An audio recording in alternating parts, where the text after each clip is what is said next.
Hi everyone! We're starting a new series with a focus on Paul the Apostle, who was one of the most influential Christians during the time of the early church.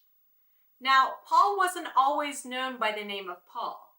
His original Hebrew name was Saul, and over the next couple of weeks, we're going to find out how his name changes from Saul to Paul. Saul was Jewish and grew up in a town called Tarsus. Here's a map that shows us where Tarsus was located in relation to today's modern world. The city of Tarsus was under Roman rule, so Saul had a lot of Roman influence growing up as a kid. When he grew to be a young man, Saul became a member of the Pharisees. The Pharisees were a group of Jewish religious leaders that sometimes persecuted men and women for holding the very different belief that Jesus was the Messiah. Now, this brings us to the main part of our story, which takes place about 3 to 5 years after Jesus was crucified and resurrected. In Acts chapter 7, verses 54 through 60, we are introduced to Saul through the unfortunate story of Stephen. Stephen was one of many individuals chosen by Jesus' disciples to help spread the good news. Since the Pharisees disagreed with this new way of thinking, they persecuted Stephen for spreading the gospel of Jesus, beating him to his death. While the Pharisees did this, Saul stood by on the sidelines, witnessing Stephen's death while watching over the Pharisees' clothes that they had taken off of Stephen in order to kill him. Now you might be asking yourself, why on earth would God use such a man to positively influence so many Jews and Gentiles? Why would God choose someone who stood on the sidelines and watched the death of an innocent person who was filled with the Holy Spirit?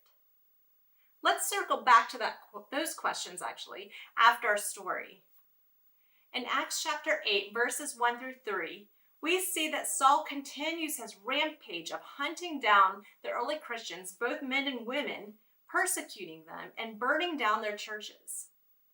His act of violence towards them continued for some time, until one day, Paul goes to the high priest to obtain a list of names of Christ followers in Damascus, so that he could throw them into prison. In chapter 9, verses 3 through 6, Paul experiences something amazing during his journey to Jerusalem. It says, as he neared Damascus on his journey, suddenly a light from heaven flashed around him. He fell to the ground and heard a voice say to him, Saul, Saul, why do you persecute me? Who are you, Lord? Saul asked.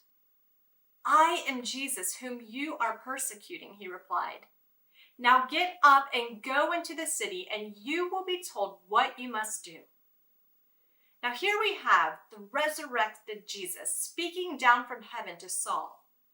Saul was so overwhelmed by Jesus' presence that he fell to the ground.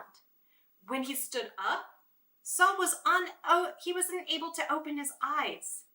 So the men accompanying Saul helped lead him to Damascus. And for 3 whole days, Saul, who was still blind, did not eat or drink anything.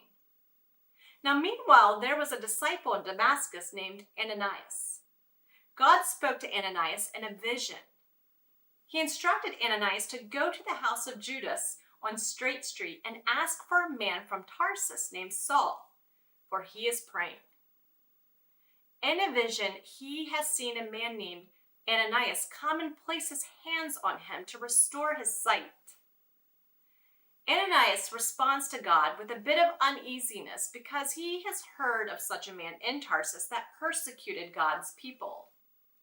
But God was persistent and explained to Ananias that Saul is his chosen instrument to proclaim God's name to the Gentiles and their kings and to the people of Israel.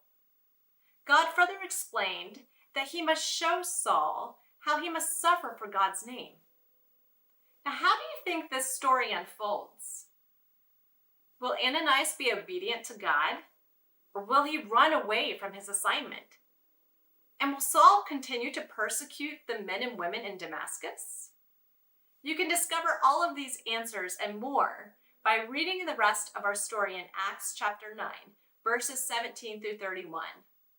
We provided links below to our entire Bible story, in addition to a discussion and an activity sheet that you can do with your family. I hope you all have a blessed week. See you next week.